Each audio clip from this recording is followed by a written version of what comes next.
ಗುಂಡಿಕ್ಕಿ ಕೊಲ್ಲುವ ಕಾನೂನು ಬೇಕೋ ಎಂಬಂತಹ ಈಶ್ವರಪ್ಪ ಹೇಳಿಕೆ ಬಹಳ ಚರ್ಚೆ ಆಗ್ತಾ ಇದೆ. ಇದರ ಮಧ್ಯೆ ಈಶ್ವರಪ್ಪ ನಿವಾಸಕ್ಕೆ ಕೈ ಕಾರ್ಯಕರ್ತರ ಮುತ್ತಿಗೆಗೆ ಯತ್ನ ಆಗಿದೆ.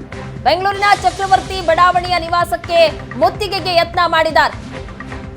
ಕಾಂಗ್ರೆಸ್ನ ಕಾರ್ಯಕರ್ತರು ಈಶ್ವರಪ್ಪ ನಿವಾಸಕ್ಕೆ ಮುತ್ತಿಗೆ ಹಾಕೋದಕ್ಕೆ ಯತ್ನ ಮಾಡಿದ್ದಾರೆ.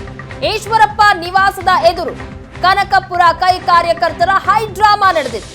ಕಾಂಗ್ರೆಸ್ ಕಾರ್ಯಕರ್ತರನ್ನ ವಶಕ್ಕೆ ಪಡೆದಿದ್ದಾರೆ ಪೊಲೀಸರು. 30 ಕಾಂಗ್ರೆಸ್ ಕಾರ್ಯಕರ್ತರನ್ನ ವಶಕ್ಕೆ ಪಡೆದಿದ್ದಾರೆ ಪೊಲೀಸರು. ದೃಶ್ಯಗಳಲ್ಲಿ ನೋಡ್ತಾ ಇದ್ದೀರಾ, ಈಶ್ವರಪ್ಪ ನಿವಾಸಕ್ಕೆ ಕೈ ಕಾರ್ಯಕರ್ತರು ಮುತ್ತಿಗೆ ಹಾಕೋದಕ್ಕೆ ಮುಂದಾಗಿದ್ರು. ಈ ಸಂದರ್ಭದಲ್ಲಿ 30 ಕಾಂಗ್ರೆಸ್ ಕಾರ್ಯಕರ್ತರನ್ನ ಪೊಲೀಸರು ವಶಕ್ಕೆ ಪಡೆದಿದ್ದಾರೆ. ಈಶ್ವರಪ್ಪ ನಿವಾಸದ ಎದುರು ಕನಕಪುರದ ಕಾಂಗ್ರೆಸ್ ಕಾರ್ಯಕರ್ತರು ಈ ರೀತಿ ಹೈಡ್ರಾಮಾ ಮಾಡಿದ್ರು, ಮುತ್ತಿಗೆ ಹಾಕೋದಕ್ಕೆ ಪ್ರಯತ್ನ ಪಟ್ಟರು. ಅವರನ್ನ ಪೊಲೀಸರು ವಶಕ್ಕೆ ಪಡೆದಿದ್ದಾರೆ.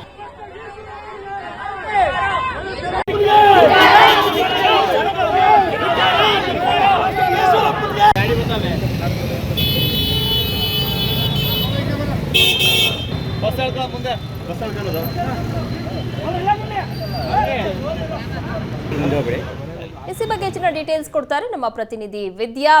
ಈಶ್ವರಪ್ಪ ಅವರ ಹೇಳಿಕೆಯನ್ನ ಖಂಡಿಸಿ ಇವತ್ತು ಈಶ್ವರಪ್ಪ ಅವರ ನಿವಾಸಕ್ಕೆ ಮುತ್ತಿಗೆಗೆ ಪ್ರಯತ್ನ ಪಟ್ಟಿದ್ದಾರೆ ಕಾಂಗ್ರೆಸ್ನ ಕಾರ್ಯಕರ್ತರು. ಏನೆಲ್ಲ ಬೆಳವಣಿಗೆ ಆಯಿತು ವಿದ್ಯಾ?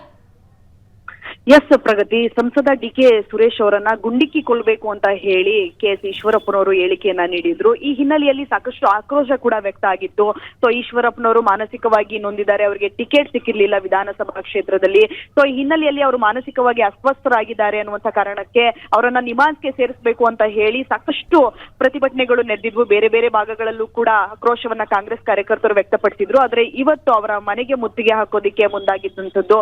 ಅವರನ್ನ ನಾವು ನಿಮಾನ್ಸ್ ಆಸ್ಪತ್ರೆಗೆ ಸೇರಿಸ್ತೇವೆ, ಅವರನ್ನ ಯಾವುದೇ ಕಾರಣಕ್ಕೂ ಕೂಡ ಅವರನ್ನ ಓಡಾಟಕ್ಕೆ ಬಿಡಬಾರದು, ಯಾಕಂದ್ರೆ ಅವರು ಮಾನಸಿಕವಾಗಿ ಅಸ್ವಸ್ಥರಾಗಿದ್ದಾರೆ ಅನ್ನುವಂತಹ ಹೇಳಿಕೆಯನ್ನ ಕೊಡ್ತಾ ಅವರೆಲ್ಲರೂ ಕೂಡ ಈಶ್ವರಪ್ಪ ಅವರ ಮನೆಗೆ ಮುತ್ತಿಗೆ ಹಾಕೋದಿಕ್ಕೆ ಮುಂದಾಗಿದ್ರು. ಸೊ ಆ ಸಂದರ್ಭದಲ್ಲಿ ಪೊಲೀಸರು ಕೂಡ ಅವರನ್ನ ತಡೆಯುವಂತ ಕೆಲಸವನ್ನ ಮಾಡಿದ್ರು. ಕಾಂಗ್ರೆಸ್ನ ಕಾರ್ಯಕರ್ತರು ಏನೋ ಕನಕಪುರದಿಂದ ಬಂದಿದ್ರು, ಅವರು ಬಂದು ಕಾರಿಂದ ಇಳಿದ ತಕ್ಷಣ ಅವರನ್ನ ಪೊಲೀಸರು ಅವರ ವಶಕ್ಕೆ ಪಡೆಯುವಂತಹ ಕೆಲಸವನ್ನ ಮಾಡಿರುವಂತದ್ದು.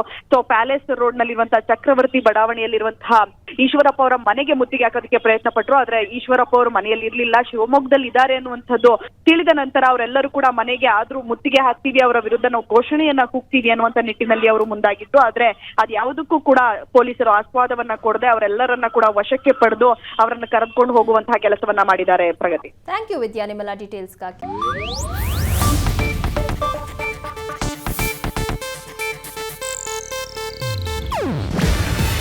ಇದು ಏಷ್ಯಾನೆಟ್ ನ್ಯೂಸ್ ನೆಟ್ವರ್ಕ್ ಪ್ರಸ್ತುತಿ.